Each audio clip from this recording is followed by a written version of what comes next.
Thank you, Mr. President. Floor leader. Yes. On January 17, 2012, Mr. President, the impeachment court issued subpoena duces tecum et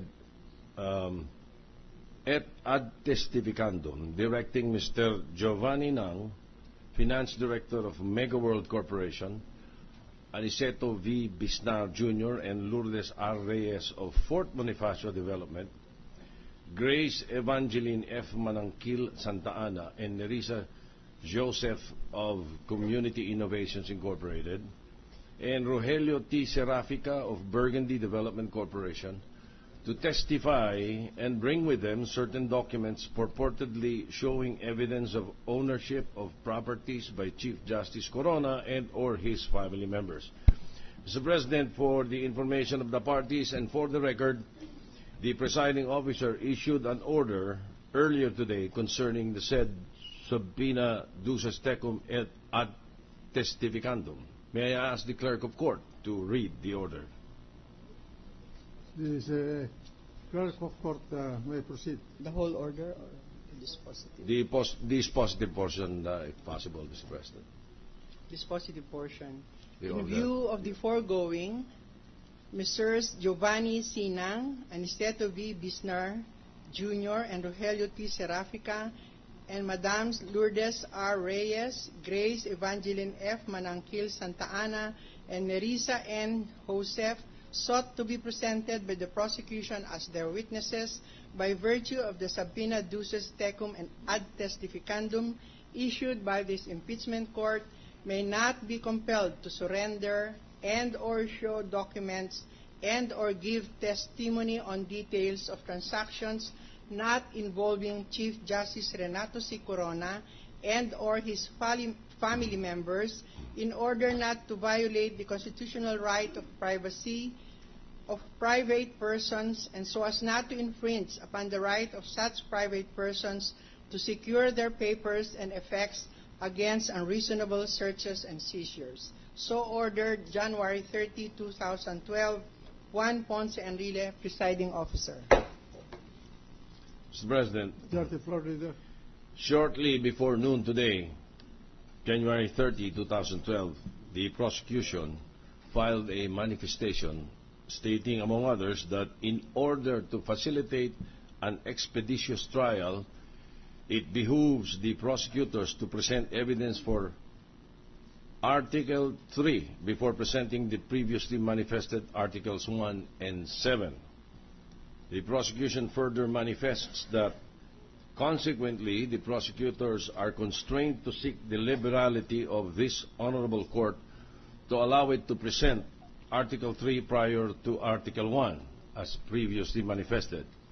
And as a measure of good faith and fairness to the respondent, the prosecutors also manifest that it shall exert its best efforts to present the impeachment articles in the following order: Article 2, Article 3, Article 7, Article 1, Article 8, Article 4, Article 5, and Article 6. Mr. President, inasmuch as this seeks to change the order of presentation of evidence previously allowed by the court, I move to submit the manifestation by consideration of the presiding, or for the consideration of the presiding officer. May we hear from the defense counsel? Thank you. Thank you, Your Honor. In compliance with the order of this court earlier made, Your Honor, we were made to believe that the order of presentation of evidence on the part of the prosecution will be as follows. First, Article 2, second, Article 1, and third, Article 7. The proposed change now is entirely an overhaul of the said previous order made known to this honorable court by the prosecution. We do not question, Your Honor, the prerogative and the authority of the prosecution to determine the order of presentation of their evidence in connection with the impeachment proceedings, Your Honor. But there was already a previous order of the court. That order had been complied with, and we rode along on that order of this court, following the suggestion made by the prosecution, Your Honor. We see no reason, therefore, why there should be again a deviation, Your Honor. Otherwise, there may be no end.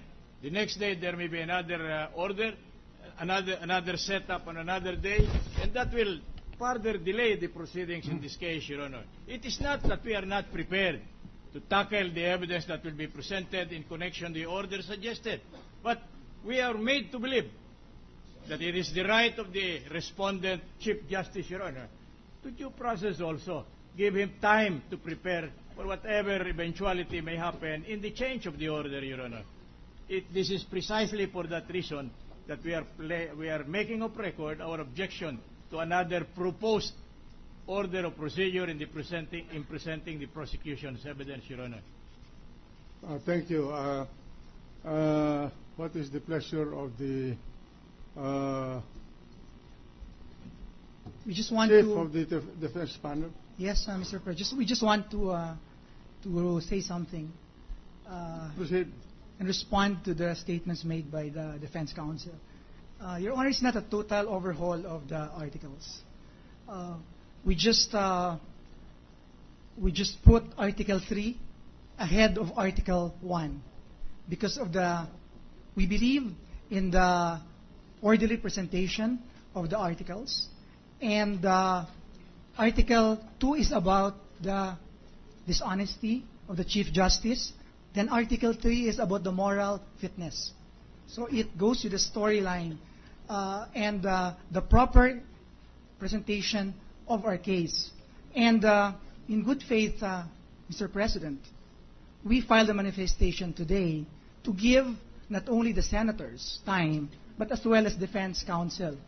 The earliest that we could finish Article 2 would be this week. So at least the senators and the defense counsel will have at the very least 1 week before we can present Article 3. And further, we already enumerated all the articles of impeachment, meaning the 8 articles. And we won't change it again, Mr. President. That's the order now of the presentation. And we beg the indulgence of the defense counsel.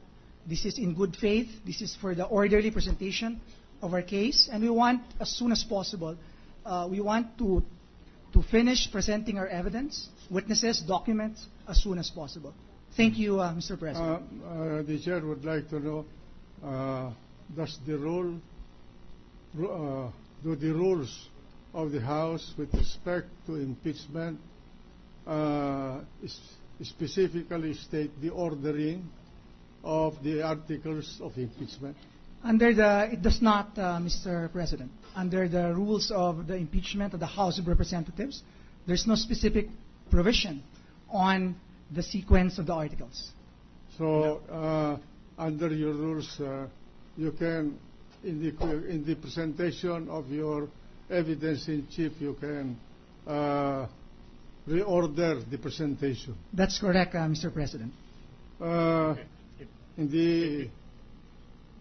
the spirit of liberality, the chair will allow the reordering of the presentation of the sequence of the presentation of evidence of the prosecution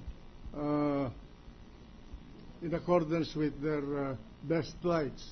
But I would like to request the prosecution to now fix the order of presentation. We have enough time to go over the articles of impeachment and the assessment of your evidence, and by this time I suppose the panel of prosecutors